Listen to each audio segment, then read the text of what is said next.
A mí me gustaría que partiéramos desde una idea que es bastante sencilla, pero que es muy importante y a veces se nos olvida respecto de las personas mayores, o quizás no lo tenemos tan presente. Como dice acá, la vejez es una etapa heterogénea. Ya la vejez es una etapa de la vida, así como otras etapas, pero en tanto etapa de la vida es una etapa muy heterogénea. ¿Qué quiere decir esto? Que hay mucha diversidad dentro, ¿sí? O sea, si uno pensara que la vejez es una gran bolsa y uno la abre, uno adentro se puede encontrar con muchas realidades distintas. Y por eso lo que dice en la segunda casilla es justamente eso. Son todas las personas mayores distintas, ¿ya? Probablemente ustedes ya lo saben, porque ustedes probablemente tienen en su familia, en sus amigos o ustedes mismos, tienen la experiencia de la vejez. Son adultos mayores o viven con personas mayores, o su pareja es una persona mayor, sus padres, sus abuelos, sus tíos, en fin.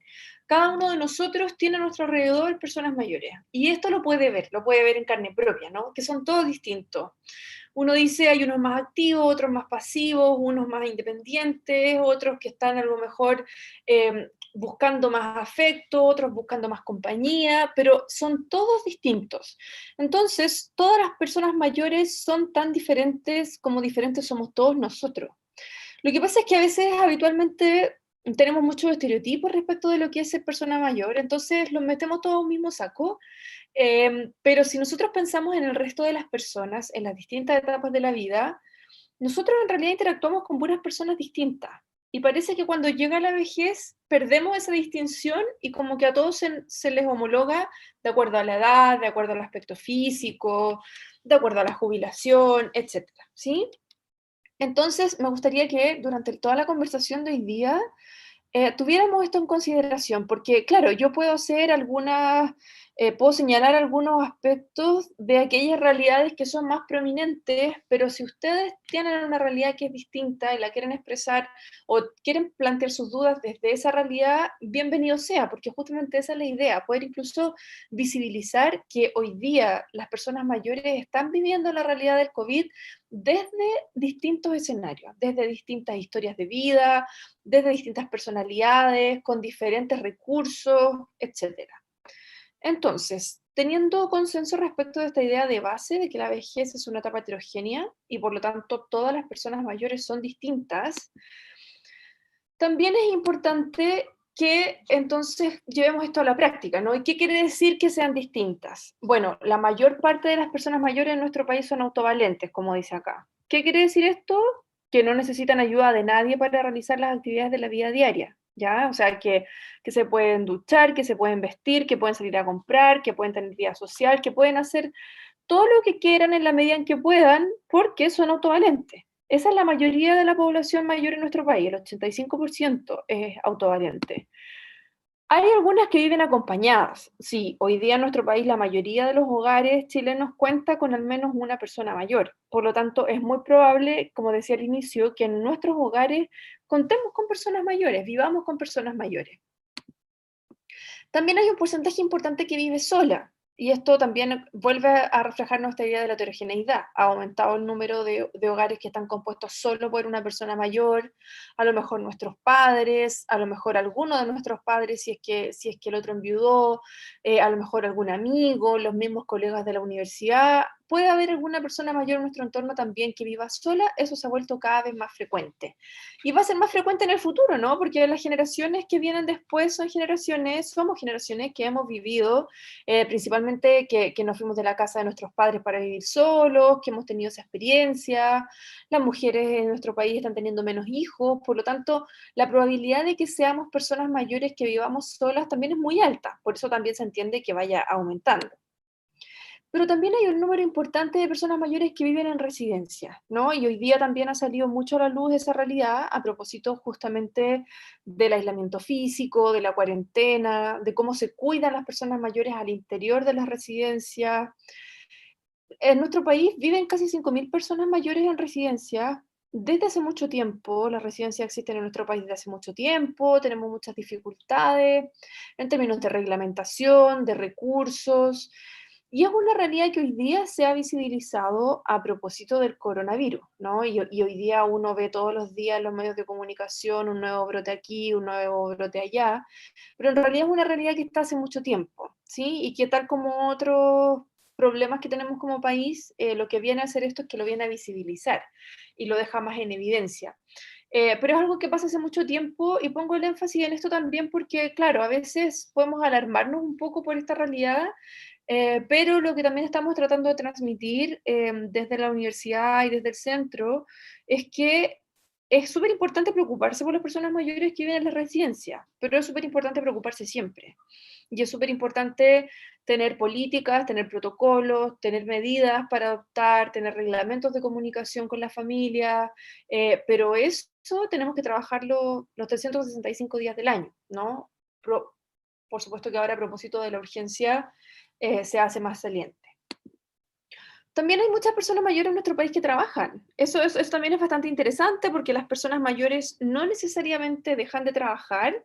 Algunas están obligadas a jubilar, otras jubilan porque quieren, otras jubilan pero siguen trabajando en otra cosa, entonces complementan el monto de la pensión. Otras trabajan porque no tienen más alternativa que trabajar para poder subsistir, porque con la pensión no les alcanza. Entonces, también eso ayuda a entender que hoy día el mercado laboral también esté preocupado de cómo yo puedo emplear a personas mayores en distintos trabajos, porque ya que pasan a ser un gran número de personas mayores jubiladas, que podrían reincorporarse a la fuerza laboral, que ya están capacitados para hacer determinados trabajos que han hecho durante toda su vida. También está demostrado que son personas mayores, que, las personas mayores que trabajan son personas que están más disponibles, que tienen más dedicación a la tarea, que tienen más compromiso, lo hacen porque quieren, porque les gusta, y no están pensando en cambiarse al mejor trabajo como en el caso de los más jóvenes. Por lo tanto, tiene muchas bondades contratar a un trabajador mayor. Pero por otro lado, hay muchos en nuestro país que trabajan en trabajos precarios o trabajos por cuenta propia, que habitualmente es lo que hemos visto, sobre todo en el último tiempo, ¿no? Antes de la pandemia, que era personas mayores vendiendo en el comercio ambulante, vendiendo arriba de los metros, arriba de las micros, en la calle, en el mismo campus. Bueno, eso justamente también lo que nos deja en evidencia es que trabajar durante la vejez se vuelve principalmente una necesidad, no es tanto, en la mayoría de los casos, la gente trabaja porque quiere seguir trabajando, pero asociado a eso hay un tema de ingreso que es importante. Otra realidad también que nos muestra qué tan diversas son las personas mayores es que sí hay, decíamos antes, este 15% que tiene algún nivel de dependencia. Y cuando hablamos de dependencia, puede ser una dependencia leve, como por ejemplo la persona que quizás no se puede duchar solo porque se cae, que no puede bajar solo una escalera, o que no puede, por ejemplo, abrocharse el cinturón porque los dedos ya no tienen la suficiente capacidad de meter el cinturón en la parte del pantalón, o sea, esas tareas que son más finas y yo no las puedo hacer, también entro en algún nivel de dependencia. Y está la dependencia severa, que habitualmente es la que más conocemos cuando hablamos de personas mayores, que tienen que ver con aquellos que están prácticamente postrados, ¿no? Que es la realidad probablemente más compleja en términos de salud, en términos emocional. Asociado a una persona mayor dependiente siempre hay un cuidador o una cuidadora. Habitualmente en nuestro país son las mujeres las que cuidan, las hijas mayores o si no las esposas o las parejas. Por lo tanto, claramente cuando tenemos una persona mayor con un nivel de dependencia severo o avanzado, la situación es más difícil, ¿no? Y hoy día probablemente a propósito del COVID también es uno de los escenarios más difíciles, porque la dependencia física es muy difícil de mantener, porque en el fondo la presencia del cuidador permite que la persona mayor tenga resueltas sus necesidades básicas, que pueda alimentarse, que pueda hacerse aseo, que pueda tener los medicamentos, estar cómodo, todo eso depende en gran medida de la cuidadora o del cuidador.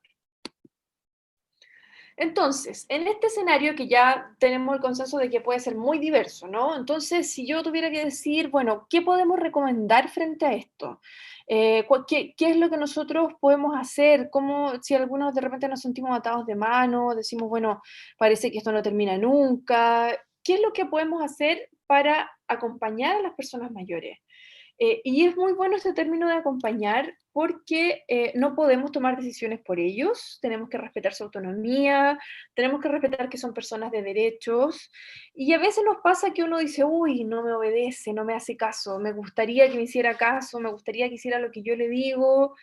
Sí, nos gustaría, pero no nos podemos obligar, entonces es importante resguardar el espacio de ellos, el espacio de toma de decisiones, el espacio de las creencias, de los valores que cada uno tiene. Cada uno tiene probablemente una expectativa de cómo termina su vida, y si lo que está pasando hoy día no coincide con esa expectativa, también tenemos que comprender eso, también tenemos que abrirnos a esa posibilidad. Acá tengo 3 dimensiones en las cuales quisiera hacer algunas recomendaciones. Lo primero, como dice ahí, la convivencia. Como decía antes, es probable que algunos vivan solos, es probable que otros vivan acompañados. Para aquellos que viven en este momento con personas mayores, de aquellos que están conectados o que ustedes conocen, que vivan con personas mayores, la convivencia se vuelve un tema súper difícil. Primero, se vuelve un tema difícil para todos nosotros, sin importar la edad que tengamos. Probablemente ninguno de nosotros había tenido esta experiencia de estar encerrado en casa durante tantas semanas sin poder salir, ¿no? Porque es distinto cuando uno se queda en casa porque se quiere quedar en casa, pero esto de no poder salir, obviamente es un escenario que genera más estrés, que genera más incertidumbre. Entonces, todos los que habitamos el hogar estamos más estresados, estamos más ansiosos, tenemos más preocupaciones. Dentro de esta convivencia, también tenemos que valorar y rescatar las preocupaciones de las personas mayores. Lo que pasa muchas veces es que, claro, frente a la preocupación de que el jefe de hogar está sin trabajo o está el peligro de que se quede sin trabajo, que los hijos están teniendo, no van a colegio, entonces están teniendo sus clases por Zoom, por medios online, echan de menos a sus compañeros, los papás están preocupados de armarle una rutina. En ese escenario, habitualmente lo que pasa es que las preocupaciones de las personas mayores, sus temores, sus ansiedades frente a esto, no son los más relevantes, no son los más escuchados. Entonces es importante que en la convivencia pongamos atención a lo que le está pasando a la persona mayor, que lo conversemos con ellos, que les preguntemos, que abramos el tema. Es normal sentir miedo, todos estamos sintiendo miedo frente a esto que está pasando, y ese miedo se baja cuando uno lo comparte, cuando uno lo conversa. Por otro lado, cuando tenemos a las personas mayores viviendo en otro hogar, en otra vivienda, no viven con nosotros y nuestra convivencia se ha visto afectado porque los extraño, pero por otro lado es súper difícil saber que lo mejor que puedo hacer en este momento es no verlo porque lo pongo en riesgo. Frente a todo eso es difícil saber cómo actuar, ¿no? Entonces es importante buscar nuevas formas de convivir con las personas mayores a pesar de la distancia física. Hemos visto una serie de ejemplos de cómo las familias los visitan desde la calle, cómo los visitan desde afuera, los llaman por teléfono y mientras hablan se miran por la ventana. ¿Cómo nosotros podemos ir generando espacios de convivencia a pesar de estar físicamente distanciados? Y eso viene con lo segundo, ¿no? Que está acá en este segundo cuadrito que dice comunicación. Una cosa es estar distantes físicamente y otra cosa es no hablarse, ¿no? Otra cosa es no comunicarse. Otra cosa es no saber cómo estamos, no preguntar cómo estamos, cómo amanecieron, si necesitan algo, cómo está el ánimo. Entonces, nuevamente, así como tenemos que buscar otra forma de convivir, tenemos que usar todos los medios que tengamos en este momento para comunicarnos. Y claro, a lo mejor el acercamiento físico, si no vivimos juntos, no es la forma de comunicarnos en este momento. Eso no quiere decir que no podamos comunicarnos. Mucho se ha hablado de la tecnología, pero cuando no hay tecnología o cuando no sabemos usar la tecnología, podemos volver a las formas más tradicionales, que son leer y escribir. Si la persona mayor ya no puede escribir, a lo mejor sí puede leer. Si ya no puede leer, a lo mejor alguien le puede leer algo que yo le escribo. Si puede leer y escribir, entonces me puede responder la carta. Hay distintas maneras en las cuales nos podemos comunicar con ellos. Como decíamos antes, hay un porcentaje importante, casi 5.000 personas en nuestro país que viven en residencia. Entonces, ¿cómo nos comunicamos con las personas mayores cuando están en residencia? Esto es más estresante para las familias, para los amigos, para los padres, para los hijos, las parejas, porque quiero saber que está bien, no solo para saber cómo está, ¿no? Sino que para saber que no se ha contagiado, para saber si hay brotes al interior de la residencia, para saber si los cuidadores están tomando las medidas que tienen que tomar. Entonces, la comunicación también es muy importante cuando las personas mayores están en la residencia. Y acá lo que también es muy importante es que nosotros consideremos que como familia, nosotros tenemos que ser capaces de exigir el derecho a la comunicación, a la información. Si la persona mayor vive en una residencia, bueno, pues entonces yo tengo el derecho como familiar, como apoderado, como adulto significativo, tengo el derecho de saber cómo está y qué medidas está tomando. Y acá también es importante empatizar con lo que está pasando al interior de las residencias. A veces pasa que las residencias, imagínense un poco el panorama como es al interior dado el coronavirus, ¿no? Hay mucho estrés, hay mucha sobrecarga, están todos como muy pendientes de la urgencia, con más tareas de las habituales. Entonces también es importante entender que si ellos no responden en el tiempo que nosotros quisiéramos, que si ellos no entregan la información cuando yo la pido, no necesariamente tengo que insistir, sino que a lo mejor más bien tengo que esperar. Si puedo ir y preguntar desde el timbre, desde afuera, desde el patio, cuando hay residencias que son grandes, que tienen harto espacio, si yo puedo ir y como, bueno, como están en cuarentena no puedo entrar, pero puedo desde la reja preguntar o desde el patio, bueno, eso también es una forma de comunicarse y de también estar más tranquilo. Es importante que partamos siempre de la base de que esto nos afecta a todos y nos afecta de distinta manera, ¿sí? Entonces, abajo tengo el último cuadrito que dice información. En el fondo, la convivencia y la comunicación justamente apuntan a que yo pueda compartir información y recibir información respecto de cómo están las personas mayores. Uno de los principales riesgos en esta cuarentena para las personas mayores es la soledad. Y la soledad es sentirse solo. No necesariamente vivir solo, no necesariamente no ver a nadie, sino que sentirse solo. Todos sabemos que uno puede estar viviendo con muchas personas y sentirse solo igual. Estar rodeado de gente y sentirse solo igual. Entonces, cuando hablamos de sentirse solo, lo que justamente queremos es que las personas mayores sientan nuestra presencia, nuestra compañía y nuestra preocupación, a pesar de que no podemos estar físicamente cerca de ellos, ¿sí? Esto es muy importante para la salud mental, para el ánimo, para el bienestar de las personas mayores, porque ustedes saben que cuando nosotros nos preocupamos y nos estresamos, baja nuestro sistema inmunológico, ¿no? Y estamos, por lo tanto, también más expuestos, en este caso, por ejemplo, al contagio del coronavirus o a cualquier otra enfermedad que finalmente represente que tengamos que ir a un centro de salud, que tengamos que estar con otra gente, hacer una fila, las aglomeraciones. Entonces, hoy día cuidarse no solo es cuidarse de no contagiarse de COVID, también es cuidar la salud para no tener que demandar a los centros asistenciales. Entonces, estar contentos, estar acompañados, sentir que a uno le importa, independiente de que no podamos vernos, también es importante y también es una barrera protectora muy importante de nuestro sistema inmunológico y de nuestra salud en general. Y justamente quise poner esta imagen acá, que ustedes no sé si la ven bien, pero son todas personas en el fondo que están decorando un árbol. Me gusta porque en realidad este tema de cómo acompañamos a las personas mayores es un tema que tenemos que abordar en comunidad. No es una responsabilidad y una preocupación solo de aquellos que tenemos familiares adultos mayores, que tenemos padres mayores, que estamos preocupados de nuestros abuelos, no, esta es una preocupación que debiéramos tener todos como comunidad. Y por eso también estamos haciendo el llamado desde la universidad a los vecinos, o sea, nosotros, no sé cómo la realidad de cada uno de ustedes, pero por lo menos en mi edificio también nos hemos organizado para saber quiénes son los adultos mayores que viven solos o no que viven solos, pero que no pueden salir o que en el día están solos y que necesitan que yo les vaya a tocar el timbre, que necesitan que el día que voy a comprar les avise para que ellos me encarguen algo, que necesitan que les recuerde la hora del remedio o que solamente quieren saber cómo amanecí y cuando yo les cuento, ellos también se sienten acompañados y sienten la presencia de alguien. Entonces, todo esto, en el fondo, ayuda de manera, por decirlo, indirecta, en el sentido de que no estamos hablando de ventiladores, de medicamentos, de la vacuna contra el COVID, pero sí estamos hablando de justamente cómo protegemos nuestro bienestar y nuestra salud mental en estas condiciones.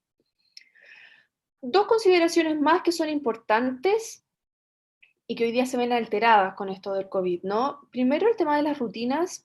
en las personas mayores que tienen algún nivel de dependencia y en las personas mayores que tienen algún nivel de demencia, ya sea enfermedad de Alzheimer o alguna otra demencia, la rutina es muy importante.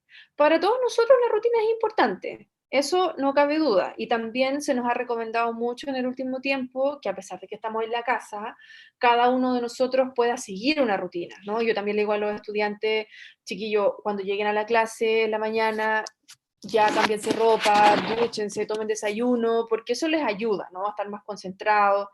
En el caso de las personas mayores, la pérdida de rutina es más dramática porque para aquellos que no trabajan, por ejemplo, estar en cuarentena significa estar literalmente todo el día encerrado, sin ver a nadie y sin tareas como las que tenemos nosotros. O sea, nosotros tenemos el trabajo y probablemente la mayoría de nosotros no paramos en todo el día, estamos todo el día conectados frente al computador, los estudiantes también, nuestros estudiantes están todo el día en clase haciendo trabajo, haciendo tareas, estudiando, leyendo.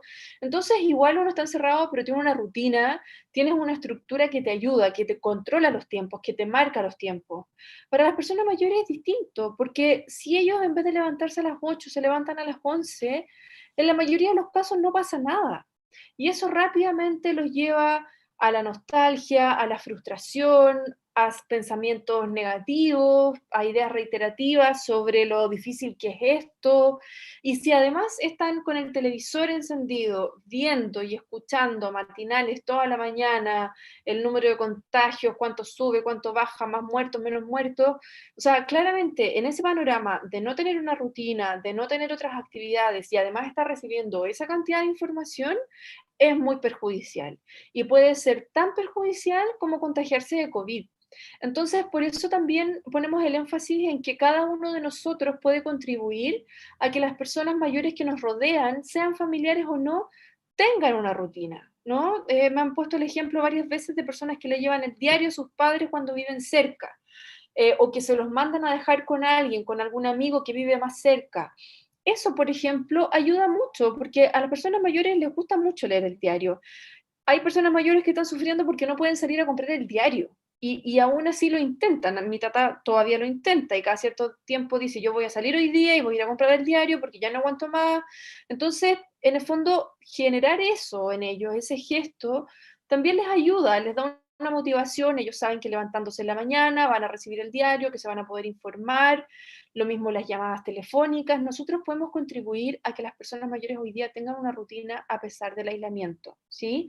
En aquellos casos en que las personas mayores trabajaban, por ejemplo, lo que decíamos antes, en estos empleos por cuenta propia, a lo mejor están necesitando, por ejemplo, donaciones de mercadería, de medicamentos, empieza el frío, si tienen el suficiente abrigo. Esas personas que están sin trabajo y son mayores, probablemente el ingreso que recibían de su trabajo era muy importante. Entonces, no solo están encerrados en cuarentena, sino que además no tienen los medios para subsistir. Entonces también hay la invitación es a quienes puedan a quienes puedan y a quienes quieran que se sumen a todas las campañas que uno ve en redes sociales o que está haciendo la misma universidad para apoyar económicamente a distintas organizaciones o a distintas personas mayores que pueden estar viviendo solas en este momento, pero además sin alimentos, ¿no? O sea, ni pensar de las personas mayores que viven en campamentos, que ha sido también otra realidad que hemos vuelto a recordar a propósito del COVID. Ahora, todo esto que yo sugiero, lo sugiero siempre en el marco de la privacidad. Y cuando hablo de privacidad, hablo no solo de que hoy día es confidencial el tema de quién tiene o no tiene COVID, quién está recuperado, quién está haciendo la cuarentena, sino que lo digo también desde el punto de vista de la intimidad. Este espacio de lo que les señalaba antes, por ejemplo, de ponerse en contacto con los vecinos, también representa entrar en la vida de alguien que no conocíamos. Tenemos que entonces resguardar los límites, ser prudentes. Por supuesto que la preocupación no implica pasar a llevar al otro, ¿no? O sea, si la persona me dice en definitiva que no quiere saber de mí, que no quiere ver a los vecinos, que no quiere que los vecinos sepan que vive solo, porque también puede representar un riesgo. Bueno, entonces tenemos que respetar ese espacio de privacidad, ese espacio de intimidad. Cuando hay temas que no nos quieren compartir, bueno, son temas que no nos quieren compartir. Lo que les decía al inicio de la conversación, nosotros no podemos pasar a llevar los derechos de las personas mayores y por lo tanto tenemos que resguardar este espacio de toma de decisiones, de qué converso, qué no converso, a quién le abro la puerta, a quién le doy mi teléfono, etcétera. Y también acá juega un rol fundamental la espiritualidad. La espiritualidad en la vejez es importante.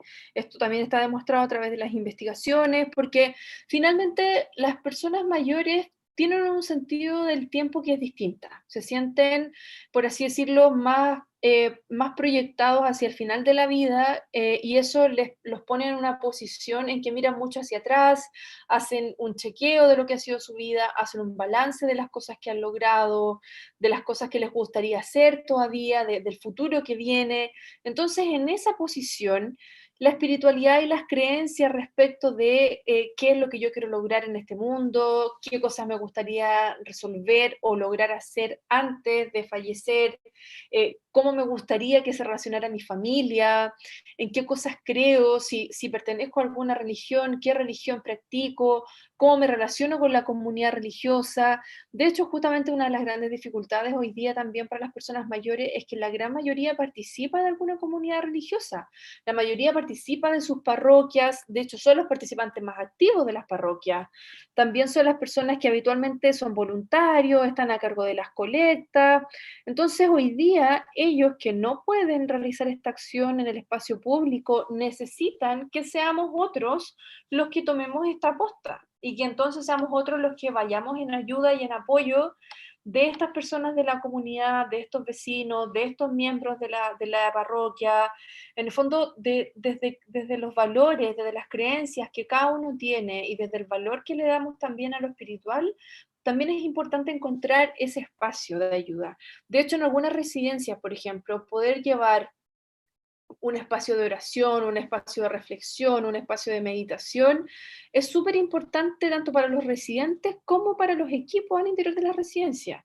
Y acá tampoco, cuando en estos momentos a veces también los dogmas o los límites de las religiones están un poco, son más bien artificiales, ¿no? Porque finalmente lo que la gente busca en estos momentos es estar juntos, tener un espacio de reflexión, darse ánimo, sentir que hay un propósito detrás de todo esto y que esto es pasajero. Y ya para terminar y para que podamos abrir el espacio de preguntas y comentarios, también puse algunos ejemplos de preguntas que tenemos que hacernos nosotros antes de ir a preguntarle a las personas mayores, ¿no? Y en el fondo también nos permite, lo que decíamos antes, resguardar la privacidad, pero al mismo tiempo ser un apoyo, que ellos sientan que estamos preocupados de ellos. Entonces, primero saber cómo está el ánimo de esta persona. Sé cómo está el ánimo, me ha comentado, hay algo que me ha dicho que a mí me haya dejado preocupado, que yo diga parece que no está bien, parece que está medio bajoneado, que se siente solo. Yo sé cómo está su ánimo, la rutina de esta persona se ha visto afectada. ¿Qué tanto se ha visto afectada? Porque si vive con alguien y a lo mejor ahora se siente más acompañado y las comidas están acompañadas, eso es distinto de aquel que vive solo, ¿no? Y que vive solo y que hacía la mayor parte del día afuera, en el barrio, con los vecinos, en la parroquia, en el club, trabajando, participando, y ahora está literalmente encerrado, ¿no? Segunda pregunta, ¿sabe manejar la tecnología esta persona? Porque también, como decía antes, muchos ha dicho de hagamos videollamadas, hablemos por WhatsApp, mandemos mensajes de audio, pero esta persona sabe usar la tecnología y por otro lado, si es que le podemos enseñar. Nos ha pasado probablemente a muchos de nosotros que nuestros abuelos han estado disponibles y han querido aprender y han aprendido a hacer una videollamada por WhatsApp, donde tienen que apretar o a sacarse una foto y mandarla, a grabar un video. Algunos ya por ahí más avanzados han podido conocer Instagram y siguen a la familia y ven las historias de los nietos y se comunican con ellos. A lo mejor a otros no le podemos enseñar porque no tiene interés, lo que dice después, le gustaría manejar la tecnología, a lo mejor no le ha gustado nunca y ahora tampoco quiere hacerlo. Y a lo mejor para esa persona la videollamada no es lo mismo. que ver a alguien querido por la ventana. Entonces tenemos que nuevamente reconocer esta diversidad y diversificar, ¿no? O sea, bueno, si ya son diversas las personas mayores, entonces a lo mejor con unos me resulta usar la tecnología y a lo mejor con otros no me resulta. Ay, perdón. También lo que decíamos antes, en el caso de los perfiles más vulnerables o de las personas que necesitan más apoyo, ¿qué necesidades no puede cubrir la persona mayor en este contexto de COVID? O sea, si tenemos vecinos que sabemos que viven del kiosco que tienen, del carrito que tienen vendiendo cosas y que en este momento no están vendiendo, entonces la persona tiene lo básico para subsistir, para en este momento para pagar calefacción, para pagar agua, para comer, para abrigarse, puede adquirir sus medicamentos. En el fondo es importante saber cuál es el nivel de necesidad de las personas mayores que nos rodean. Y como les decía antes, también hablar del miedo y preguntarle, bueno, ¿qué miedo siente? ¿Siente miedo? Ese miedo que esta persona siente, ¿yo lo puedo aliviar? ¿Cómo lo puedo aliviar?